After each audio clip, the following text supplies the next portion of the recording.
Hi, I'm Lucinda Edinburgh, and I'm the art educator and interim director of the Mitchell Gallery at St. John's College in Annapolis, Maryland. We're pleased to present this online exhibition, A View from the Shore, Winslow Homer's Impressions of the Coast, on loan to us through the generosity of the Syracuse University Art Museum. Before we discuss the engravings, I want to provide a bit of a condensed biography as it pertains to this period of Homer's life. Homer was born in Boston, Massachusetts in 1836 and was the second of three sons to Charles Savage Homer and Henrietta Benson Homer. His mother was a gifted amateur watercolorist, and she was essentially Homer's first teacher. His art ability was also recognized early on at school. After Homer graduated from high school about 1855, his father saw a newspaper ad for the Boston commercial lithographer J.H. Buford. Buford's shop created music sheets, pictures of marine and city life, portraits, book illustrations, and the like. So Charles Homer arranged for his son to have an internship there, and then this launched his life as a freelance illustrator, a career that lasted nearly 20 years. Homer lived in Belmont House in Massachusetts with his family at his uncle's Belmont Mansion, and the 1853 house, which was the inspiration for a number of early illustrations and paintings, including many of the 1860s croquet pictures. Then in 1859, he moved to New York to set up a studio and attend classes at the National Academy of Design. During this time, he contributed illustrations to Ballew's Pictorial and Harpers Weekly, and his early works, mostly commercial wood engravings of urban and country social scenes, are characterized by clean outlines, simplified forms, dramatic contrast of light and dark, and lively figure groupings, and these are qualities that remained important throughout his career. Homer had a strong understanding of graphic design, and so that made the adaptability of his wood engravings so much easier. And of course, due to increased literate population and advancements in printing technology, the market for illustration grew rapidly. It's important to point out that Homer didn't do the engravings himself. He created the sketches, often just on the wood blocks themselves, and oversaw the engraver's work. And so it's a collaborative process that Homer had the opportunity to select the engravers who created the images, several of whom were French. And unfortunately, none of the wood blocks are extant. You see a battle scene in this slide, which is not included in the exhibition, but I wanted to just show an example of some of the work that he had done during the American Civil War. His mother had wanted to try to get together funds to send him to Europe, but Harper's instead sent him to the front lines as an illustrator reporter where he sketched battle scenes and camp life. He produced some powerful oil paintings from that conflict, and its aftermath won critical acclaim, and Robert Poole wrote for the Smithsonian that it was really recognized for originality, honesty, and energy of his work. Following the Civil War, Harpers sent Homer to Paris in 1867, and he remained there for a year drawing and painting, creating illustrations pretty much of Americans and Parisian life for the magazine. So there's a lot written about that time there and the influence it had on his work. In 1873, Homer spent the summer in Gloucester, Massachusetts, a subject which you will see many of in this exhibition, and for a while he lived in Eastern Point Lighthouse. It was during this time that he began to work with watercolors on a more regular basis, and by 1875 he gave up the illustration work and concentrated just on his paintings. This exhibition focuses on the illustrative work, which is only a very small portion of the over 250 engravings and illustrations that he produced. So let's begin with this portion of his engravings. Ballew's immigrant arrival at Constitution Wharf, Boston, 1857. This image, which I'm showing you the full page as it would have been depicted, is among the earliest engravings in this exhibition, and it's set on a dock outside Commercial Street. And remember, the engravings are for publications, so you're going to see all the warts and bumps and folds in the paper as we go through these. You can see the marine architecture in this scene in the background. Also are Irishmen identified by their hats and poses. And many emotions are seen here. You see the young woman greeting her mother on the left after probably having left Ireland. And the art historian David Tatum wrote that the figures are stereotypical but are very respectful. This is because these figures are quite different than the post-famine caricatures that appeared in other newspapers, primarily that would be found in Harpers Weekly by Thomas Nast, who was very anti-Irish and anti-Catholic.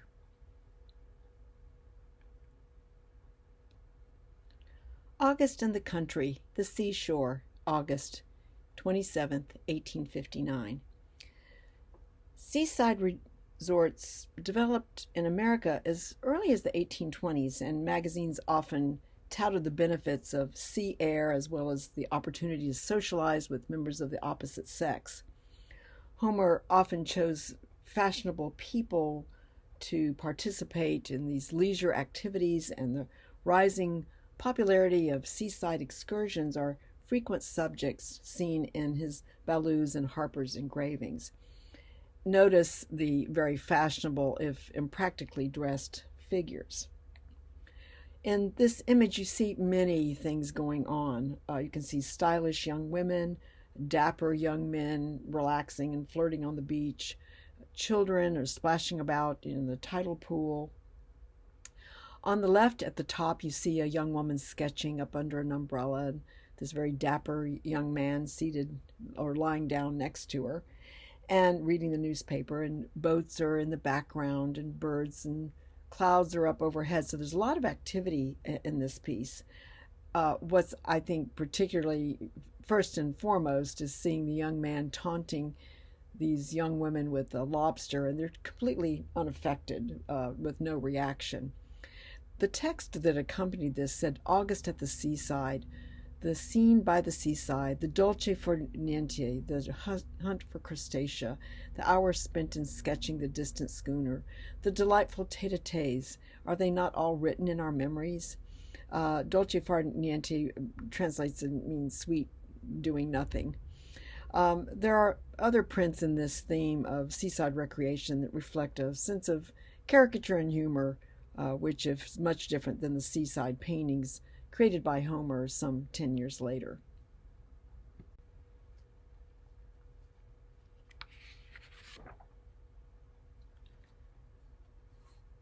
This engraving was created during the Civil War, the approach of the British pirate Alabama, 1863.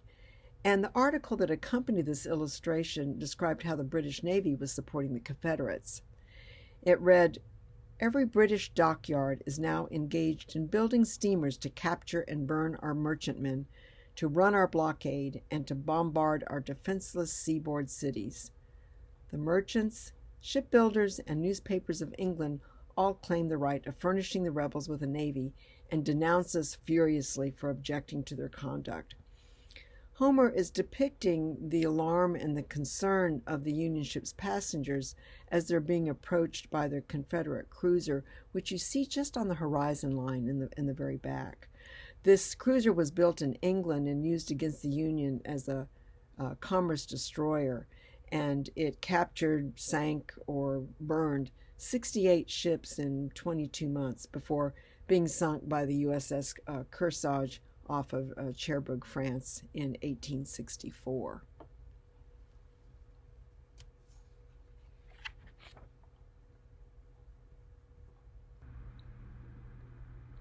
Homeward Bound, Harpers Weekly, 1867. This work was probably inspired by Homer's own Atlantic crossing that he made returning from Europe after working for Harper's in the fall of 1867. Transatlantic travel was very fashionable during this time, and Homer really relays the stylish passengers, the pretty girls, the other passengers as they stroll along the deck. They're reading, sleeping. You see one man there uncorking a bottle, looking out from a telescope, and also with a woman with her legs stuck out in that risque, well-turned ankle in the foreground. And no one seems to be bothered by this steep, heeling of the ship, because, of course, being on a choppy sea causes the ship to roll, and strolling on a deck is somewhat of a challenge. But Homer almost gives the feeling that everybody's just going to slide off, but nobody seems to be affected by it. As has been pointed out in other sources, the perspective in this image is very complex, but what's particularly interesting is how the boom and the deck all points to a single point at the end of the boat in sort of a vanishing point.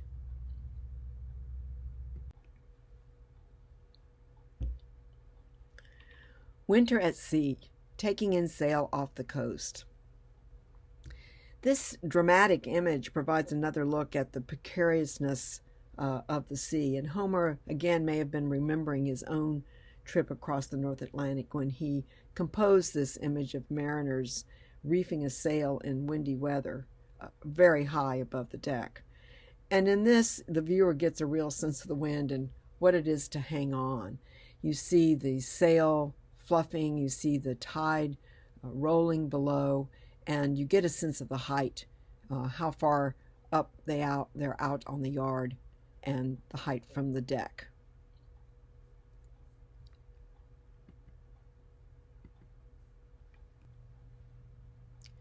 The fishing party, which appears in Appleton's journal, was engraved by John Filmer, and so some of these engravings, they actually know who the engraver was.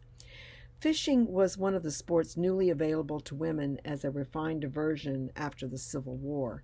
The convenience of lightweight equipment and a higher degree of social freedom encouraged, and I love this quote, the piscatorial efforts of the ladies. But the tone of this humorous condescension written in the accompanying text to Homer's illustration certainly suggests limits to female participation in what was still traditionally a male pursuit.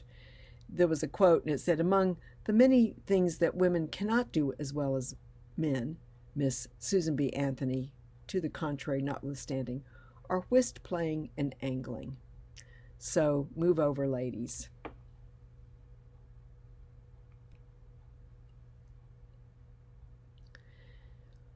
All in the Gay and Golden Weather. This was from Appleton's Journal of Literature, Science, and Art. Again, was engraved by James L. Langridge, who was British. And Homer chose Alice Cary's poem All in the Gay and Golden Weather as the subject of this work. There were a lot of sort of pedestrian poems at that time, and this one tells of the pitfalls of romance that's governed solely by the heat of passion. And so as the boat sailed the way the river ran, the couple who is totally not looking at the river at all are being carried by the current, unaware that they're heading for a waterfall. So you kind of get what the ending of this is going to be.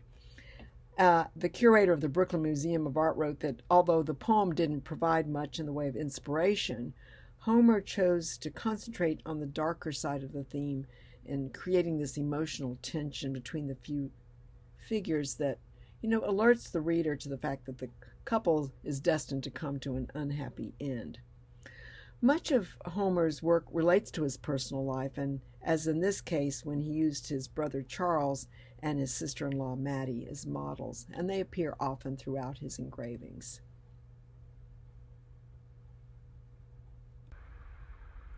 The coolest spot in New England, summit of Mount Washington. By 1870, Mount Washington was also a site of growing tourism, and this illustration was most likely intended to promote interest in the regional tourism amongst the many readers of Harper's Bazaar. These fashionably dressed tourists certainly didn't hike up the mountain, that's pretty evident, but they were probably passengers on the world's first cog railway, which opened up in 1869. The building that you see on the left, you see just the rooftop sort of midway in the composition, is the Tip Top Hotel, and there's still remnants of it there. And the success of it likely encouraged other hotels to build to accommodate the growing number of tourists. Mount Washington is actually the tallest peak in the Northeast at 6,288 feet. And according to William Loyal Putnam in his book, The Worst Weather on Earth, A History of Mount Washington Observatory, that the top of the mountain's average summer high temperature is only 52 degrees and is also subject to the worst of winter and summer storms. Bathing at Long Branch. Oh, ain't it cold. The first resorts in America were modeled after the popular English health spas at Bath and Buxton and Scarborough and other locations renowned for their healthy waters. So elite society traveled to mineral springs in search of a cure and also to develop constitution. And by the late 18th century, these resorts had also become social meeting places, as much as retreats, for the invalids. So American destinations included Newport, Rhode Island, Bristol, Pennsylvania, and Saratoga Springs, New York. These were advertised, for their benefits of the mineral water and temperate climate, while also providing, activities for those, that were healthy. The coastal resorts gained a lot of popularity at the turn of the 19th century when transportation enabled a wider class of people to travel from the city to the seashore, and that certainly happened in Annapolis. Guidebooks advised the Jersey Shore was, part of a well-established resort industry, and so vacation planners could consult the book of summer resorts to determine what best suit their needs and their budgets. So there was a certain etiquette about sea bathing that men and women were assigned separate times on the beach. For Long Branch, where this is located, after the Civil War, the Long Branch became one of the more popular spots on the Atlantic seaboard, and it attracted all kinds of visitors, although it was never considered as exclusive as Newport or Saratoga. But many of these pictorial motifs appear in some of Homer's other paintings. And there was actually a lengthy article that made a long commentary about Long Branch and comparing the New Jersey resort to a famous French watering place, and that, the vacationer could get a cure and have fun, at the same time. And so with the girls there, being in their bathing suits and suggesting the familiar words, oh, isn't it cold?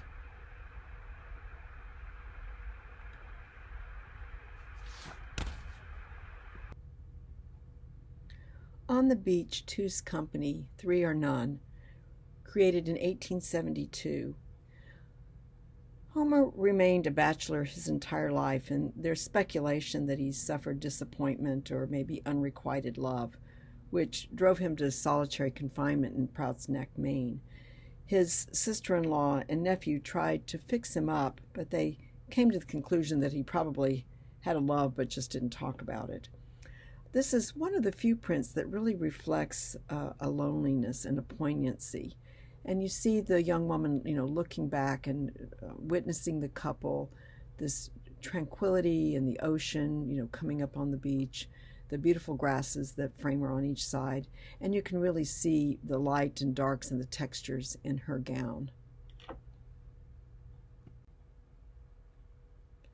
Dad's Coming, Harpers Weekly, 1873.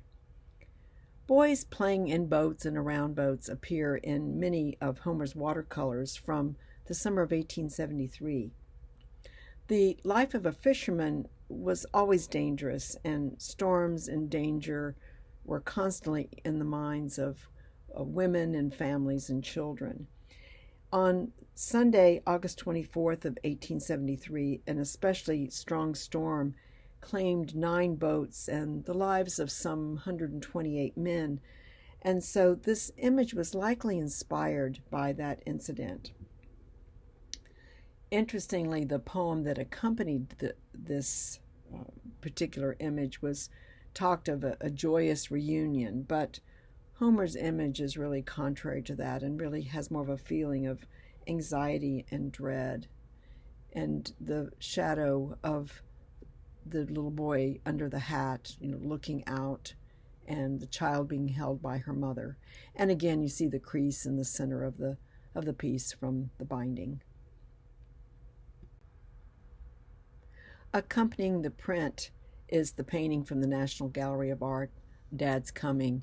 And except for the texture of the dresses and outfits and a little closer view in, the painting remains pretty faithful to the engraving.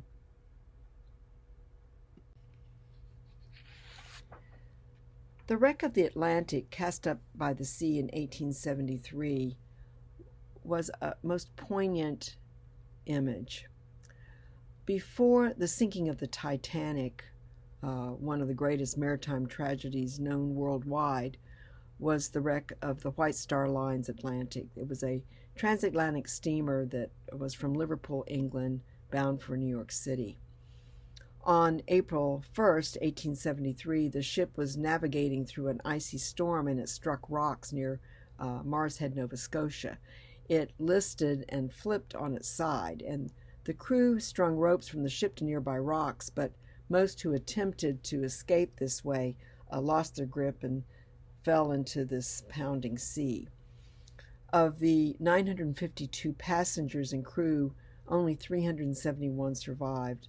All of the 156 women aboard perished, and of the 189 children, only one survived, a 12-year-old boy. So news photographs of corpses that had washed ashore in a mass burial were all widely published, and the public was shocked, and recriminations followed for years after. But Homer doesn't focus on this as he did most of his contemporaries. He's not focused on the sinking or dwelling on the helplessness or the faces of survivors. Instead, it portrays the day after the wreck, at the moment where a resident, of a nearby fishing village of Lower Prospect discovers the body of an unidentified woman. She's lying amidst the rocks, her hands clutching part of the ship's rigging. And Homer obscures the man's eyes. His sense of drama was very discreet. His posture is slightly slumped. He's got a boat hook in one hand, his fist clenched in the other. Just speaks of this helplessness and great sadness. During the 1870s, the decade in which the RMS Atlantic foundered, sinkings were routine, and this called for greater safety. It's a beautiful engraving, and she's especially highlighted being in white and against a dark background. The Morning Bell, this engraving created for Harpers Weekly, shows the increased industrialization in the country after the Civil War. This engraving of mill workers is closely related to an earlier Homer oil painting originally titled The Old Mill, which I'll show to you in a moment. But the engraving differs from the painting largely because it includes a wider variety of workers, a mix of men and women and children. And it adds a greater narrative to match the poem that accompanied it. There are two female figures missing in the painting, and the marked differences in age suggest life's long toil from, childhood to adulthood, and a theme that surrounded the accompanying poem.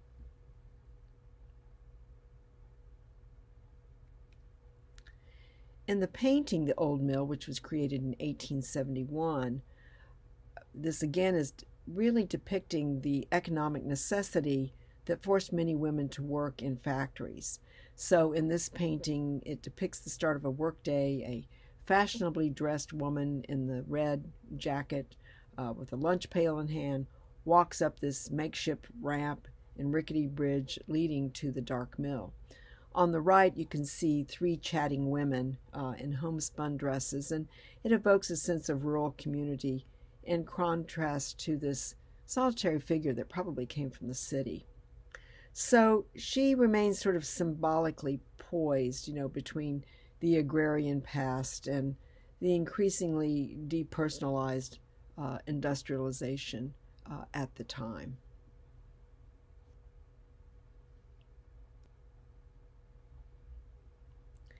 Seaside Sketches, a clam bake. The contemporary account that accompanied this image related that happy are they who can find leisure and opportunity to escape for a few hours from the restraints and heat and dust of the city for a run to the seaside. Great thought, isn't it? See how the boys carrying the pail turn away in disgust, from the dead fish in the foreground, while those on the right, prepare to eat their catch. Clearly, this is a diversion in sentiments. And so you can see the smoke from their fire where they're cooking. The line that's here is from the fold in the bindery. And again, a great example of Homer's understanding of light and dark and the contrast in the modeling that he creates in his works and even in line art.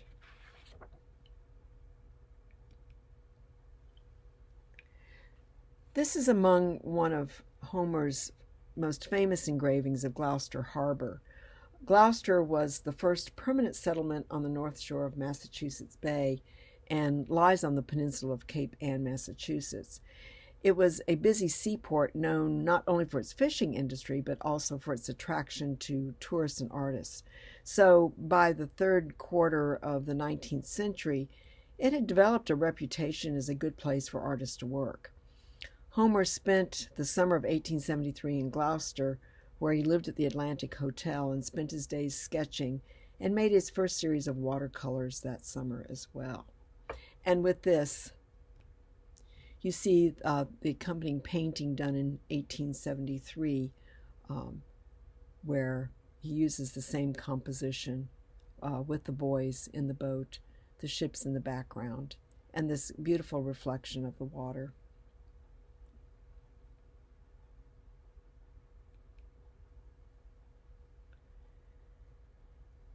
This engraving of Seesaw, Gloucester, Massachusetts, is actually a combination of two earlier watercolors, one that depicted boys on a seesaw and another that portrayed the three girls who are playing cat's cradle there in the foreground.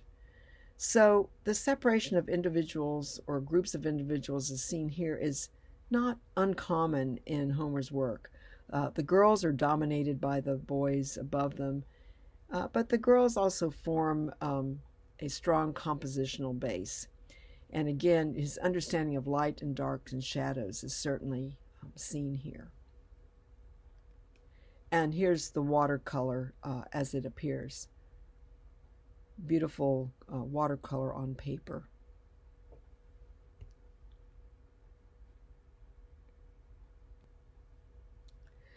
This stunning engraving, Gathering Berries, created in 1874, is part of what the author Philip Beam said in his book on Winslow Homer, that it is part of his accent on carefree youth, and that it was brought to a climax in the mid-70s with his children's series, and refers to this engraving as the fine gathering berries, apparently second only to Snap the Whip in his estimation.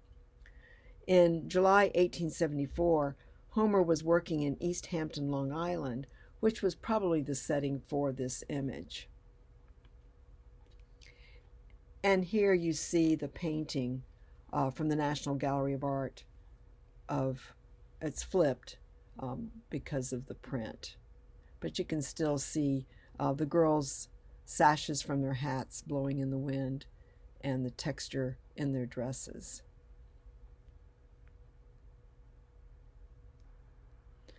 On the Beach at Long Branch, The Children's Hour.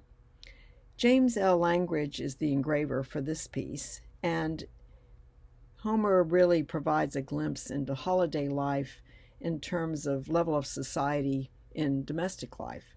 So you see the young mother crouched down under her umbrella, about to leave her child. in the company of her nanny and a maid. And so through this, you can see the distinction between leisure and working class women, but also there's a hierarchical differences even between the two members of the household staff. So in this, Homer's continued success as a painter is evidenced in many museums and collections with scenes of children at play, women at work, camp life and battles as were given in Harpers Weekly and Frank Leslie's newspaper, seaside and maritime themes, nature, just to name a few. So by the time of his death in 1910 at Prouts Neck, Maine, his supremacy in the art world was undisputed and remains so even today. Thank you for your participation in the Mitchell Gallery's online exhibition and programming while we undergo renovations in Mellon Hall. As always, my thanks goes to the numerous scholars who've brought Winslow Homer to life in so many ways. This exhibition will remain online on the Mitchell Gallery website through December 17th, 2022, and upon which we will close virtually and reopen with a new exhibition in January of Japanese ukiyo-e prints. Thank you. Be safe. And additional thanks to our communications and IT staff for their support in making these recordings possible.